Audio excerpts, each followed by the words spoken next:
Hello student, previous lecture में हमने discuss किया था कि how we can write the spectroscopic terms for non equivalent electron in case of LS coupling. आज के लेक्चर में हम डिस्कस करेंगे कि हम स्पेक्ट्रोस्कोपिक टर्म को फॉर इक्विवेलेंट इलेक्ट्रॉन कैसे लिख सकते हैं। जैसे कि मैंने लास्ट लेक्चर में भी आपको बताया था कि इक्विवेलेंट इलेक्ट्रॉन और नॉन इक्विवेलेंट इलेक्ट्रॉन क्या होते हैं। एक बार फिर से उसको देख लेते हैं। इक्विवेलेंट इलेक्ट्रॉन के केस में जो प्रिंसिपल क्वांटम नंबर है ऑर्बिटल क्वांटम नंबर दोनों इलेक्ट्रॉन का सेम होगा। नॉन इक्विवेलेंट के केस में इन दोनों में से कोई एक क्वांटम नंबर डिफर करेगा या फिर दोनों क्वांटम नंबर क्या करेंगे, डिफर करेंगे। अब देखिए, जैसे कि हमें पता है इलेक्ट्रॉन क्या होते हैं, फर्मियंस होते हैं। फर्मियंस क्या करते हैं, पॉली एक्सक्लूजन प्रिंसिपल को ओबे करते हैं। तो इलेक्ट्रॉन क्योंकि फर्मियन है वो क्या करेंगे, पॉली एक्सक्लूजन प्रिंसिपल को ओबे करेंगे। तो टू इक्विवेलेंट इलेक्ट्रॉन हैं जिनमें n और l वैल्यू सेम है। इसका क्या मतलब है कि इनमें से एटलीस्ट जो दो बचे हुए क्वांटम नंबर है ml और ms, इन दोनों में से कोई एक जो है डिफर वैल्यू होनी चाहिए, अदरवाइज जो है पॉली एक्सक्लूजन प्रिंसिपल जो है वॉयलेट हो जाएगा। तो इस केस को हम एक एग्जांपल से समझते हैं कि फॉर एग्जांपल हमें स्पेक्ट्रोस्कोपिक टर्म निकालनी है पी स्क्वायर कॉन्फिगरेशन। एक एग्जांपल लेके चलते हैं हम। स्पेक्ट्रोस्कोपिक टर्म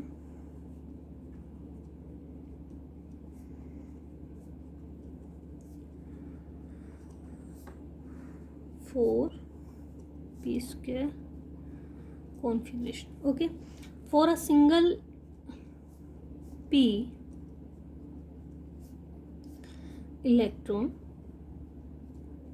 ठीक है, दो इलेक्ट्रॉन है, दोनों p में हैं।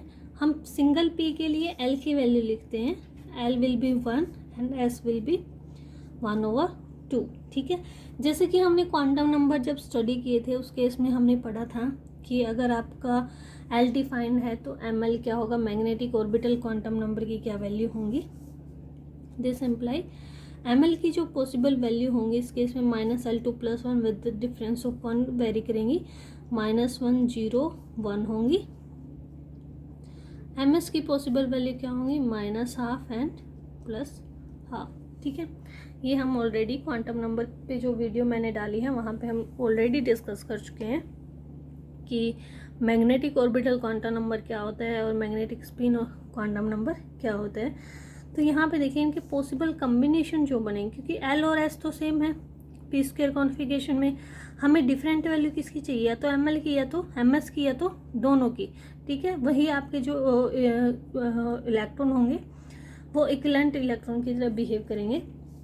तो पॉसिबल कॉम्बिनेशन जो बनेंगे ML के क्या हो सकते हैं, ये तीनों वैल्यू -12 के साथ भी जा सकती है, तीनों वैल्यू +12 के साथ भी जा सकती हैं।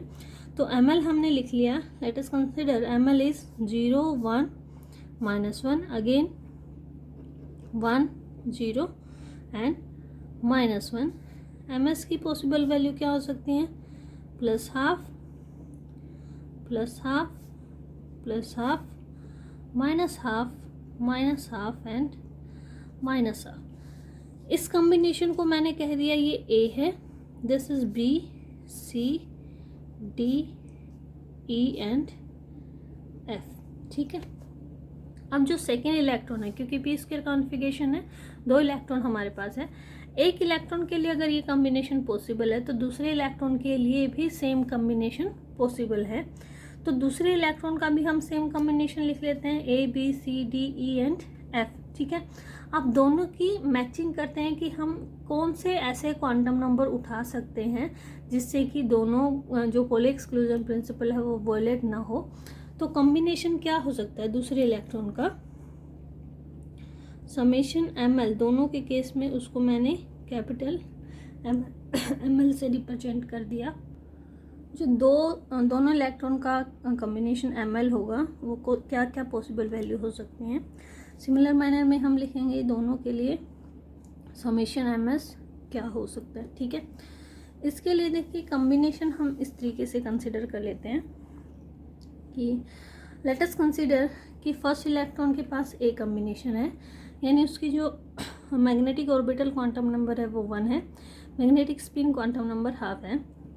तो सेकेंड इलेक्ट्रॉन के ये कम्बिनेशन नहीं हो सकता। सेकेंड इलेक्ट्रॉन के पास बचे हुए कम्बिनेशन में से कोई भी वैल्यू पॉसिबल हो सकती है। तो हम कहें कि पहले मान लो ए बी पॉसिबल है, ए बी हो सकता है, ठीक है। नेक्स्ट ए सी पॉसिबल हो सकता है, नेक्स्ट ए डी पॉसिबल हो सकता है, नेक्स्ट ए ई पॉसिबल हो सकता है, कम्बिनेशन दोनों का, है ना। इसको इस तरीके से बना लेते हैं। नेक्स्ट क्या हो सकता है, ए एफ पॉसिबल हो सकता है, ठीक है। अब हम कहें कि फर्स्ट इलेक्ट्रॉन के साथ पास बी कॉम्बिनेशन है, तो सेकेंड इलेक्ट्रॉन के पास क्या क्या पॉसिबिलिटी हो सकती है। बी ए हो सकता है, वो ऑलरेडी हम लिख चुके हैं ए बी, ठीक है।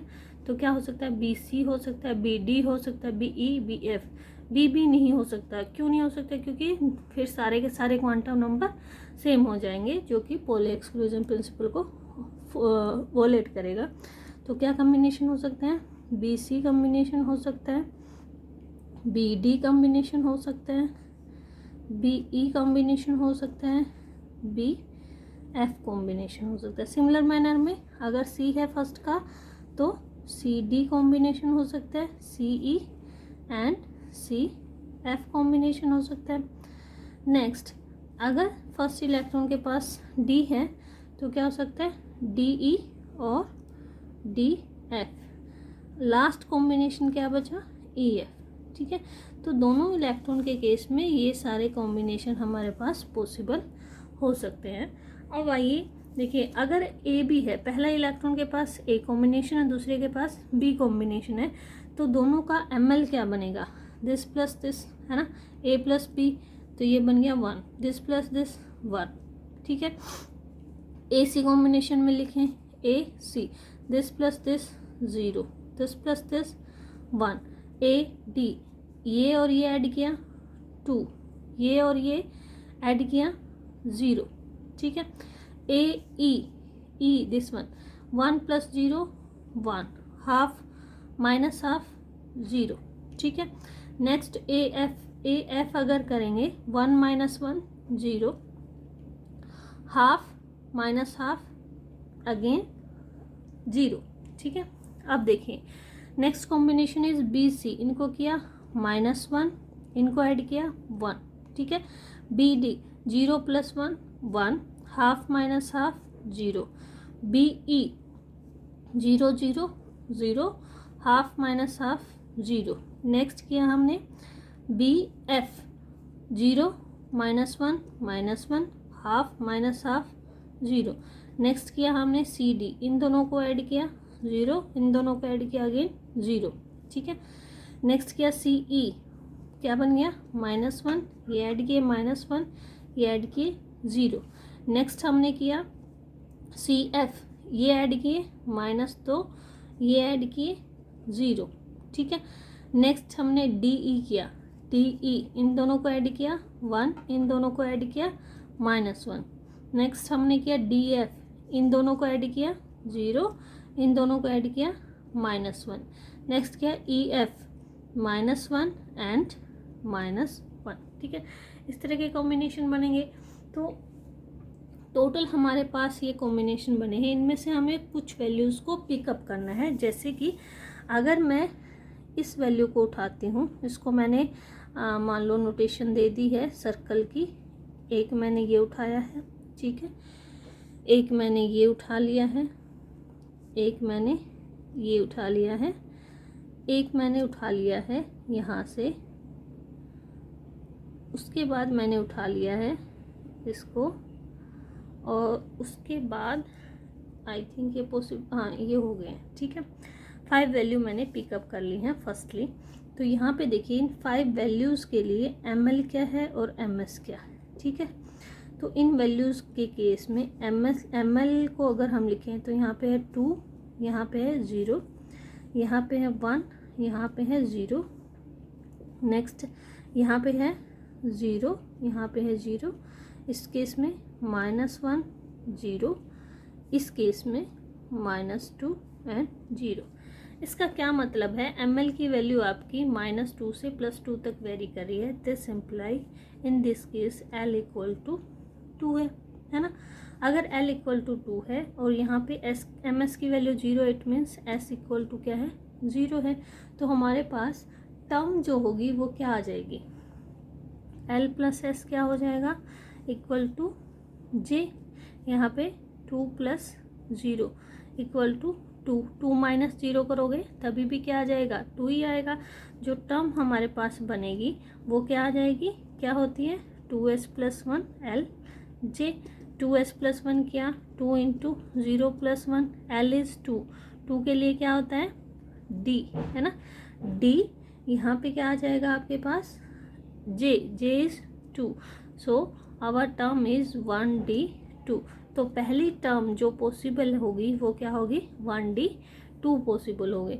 आइए नेक्स्ट टर्म्स निकालते हैं इसी केस में कि अगली टर्म्स हमारे पास क्या क्या बन सकती हैं। ठीक है, नेक्स्ट हम पिकअप करते हैं, स्टार में लगा देती हूँ। पहली हमने ये, ठीक है, दूसरी हमने ये पिकअप कर ली, फिर हमने इसको पिकअप कर लिया, फिर हमने पिकअप कर लिया इसको। देखिए हमने क्या किया 1 1 0 1, सॉरी ये नहीं किया है, वेट करिए। इसके साथ हमने एक यहाँ से पिकअप कर ली -1 1, एक हमने यहाँ से 1 0 पिकअप कर ली। ठीक है, अब यहाँ से -1 0 को पिकअप कर लिया, 1 -1 को पिकअप कर लिया, 0 -1 को -1 और -1 को पिकअप कर लिया। ठीक है, अब इसको साथ स्टार वाली टर्म्स को हम लिखते हैं। फॉर दिस ml जो होगा वो क्या होगा और ms जो होगा वो क्या होगा। देखिए हमने लिखा 1 1, नेक्स्ट में हमने लिखा 0 1, नेक्स्ट हमने लिखा -1 1। ठीक है, अगली टर्म हमने लिखी ये 1 0, नेक्स्ट 0 0, नेक्स्ट हमने लिखी ये टर्म जिसे -1 0, उसके बाद हमने ये लास्ट की 3 टर्म 1 -1 0 -1 -1 -1। ठीक है, अब यहाँ से देखिए जो ml है वो -1 से 1 वेरी कर रहा है और ms भी क्या कर रहा है -1 से 1 वेरी कर रहा है। दिस इम्प्लाई यहाँ से जो l आएगा वो क्या आ जाएगा 1 आ जाएगा और s की वैल्यू भी क्या आ जाएगी 1 आ जाएगी, है ना। अब इस केस के लिए यहाँ पे पॉसिबल वैल्यू ऑफ j क्या होंगी, j हमें पता है l minus s2 l plus s तक वेरी करता है। So possible value of j are, दोनों को हमने सब्ट्रैक्ट किया तो हमें मिलता है 0, दोनों को ऐड किया तो हमें मिलता है 2। So value are 0 1 and 2। ठीक है, सब्ट्रैक्ट किया तो 0 आ रही है और ऐड करने पे हमें 2 आ रही है। विद 1 1 के डिफरेंस के साथ लिखेंगे तो 0 1 एंड 2 वैल्यू होंगी j की। l और s की वैल्यू हमें पता है। सो टर्म इज क्या, कैसे लिखते हैं 2s प्लस 1 l j। यहाँ पे हमने s1 पुट किया, 2 into 1 plus 1, l is 1 4 1, term should be p and j is 0 1 and 2। So our term is this 3p 0 1 and 2।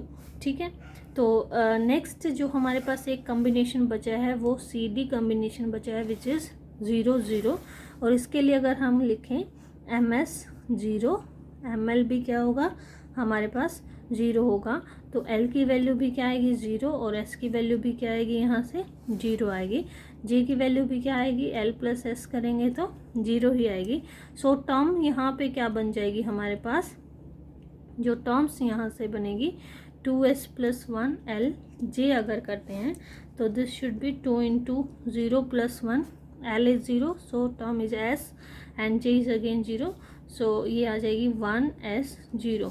In case of equivalent electron जो terms हमारे पास आई हैं वो क्या आई हैं, फर्स्ट हमने निकाली थी, first one is 1d2, first term आई थी हमारे पास 1d2। नेक्स्ट हमने निकाली है दिस वन, तो 3p0 3p1 एंड 3p2। ठीक है, एक आई हमारे पास 1s 0, तो टोटल हमारे पास 6 टर्म्स आई हैं if the electrons are equivalent. अब इसको कंपेयर करते हैं with non equivalent configuration. So comparison with comparison with PP configuration, non equivalent configuration. अब देखिए पीपी के केस में अगर हम करें तो फर्स्ट इलेक्ट्रॉन का L1 क्या होगा, 1 होगा, S1 क्या होगा, हाफ होगा। सेकेंड इलेक्ट्रॉन का L2 1 होगा और S2 क्या होगा हमारा, हाफ होगा। यहाँ से पॉसिबल वैल्यू अगर हम L की निकालें तो S की पॉसिबल वैल्यू क्या होंगी, S1 minus S2 mod value S1 minus S2 mod +1 up to कहाँ तक होगी, S1 प्लस S2 तक होंगी। ये वैल्यू अगर निकालें तो पॉसिबल वैल्यू क्या आती है, 0 और 1। सब्ट्रैक्ट करेंगे 0 आएगा, ऐड करेंगे 1 आएगा, 1 के डिफरेंस में हमें लिखना होता है। तो सिंगलेट और ट्रिपलेट टर्म यहाँ पे बनेंगी। L की वैल्यू निकालेंगे सिमिलर मैनर में, हमने इनको सब्ट्रैक्ट किया तो 0 आ रहा है, ऐड किया तो 2 आ रहा है, 1 के डिफरेंस में हम लिखेंगे तो पॉसिबल वैल्यू क्या आ जाएंगी L की, 0, 1 एंड 2 आ जाएंगी। सो फॉर सिंगलेट अगर आप लिखें, फॉर सिंगलेट यहाँ पे S क्या होगा, 0, और यहाँ पे लिख लेते हैं फॉर ट्रिपलेट, इस केस में S क्या होगा, 1 होगा। सिंगलेट के केस में फर्स्ट पॉसिबिलिटी L की क्या है, 0 हो सकती है, L can be 1 and L can be 2। यहाँ पे S 0 है, यहाँ पे भी S हमारा 0 है और यहाँ पे भी S हमारा 0 है। तो J की वैल्यू इस केस में क्या होगी, ऐड करोगे सब्ट्रैक्ट करोगे सेम आता है 0। J की वैल्यू इस केस में क्या होगी, 1 आएगी, और इस केस में J की वैल्यू क्या आ जाएगी, 2 आएगी, क्योंकि ऐड सब्ट्रैक्ट करेंगे तो 2 ही बचेगा। यहाँ से टर्म हमारे पास 2S + 1 किया तो मल्टीप्लिसिटी, क्योंकि सिंगलेट 1 ही बनेगी, 1, L is 0, S J is 0, 1S 0।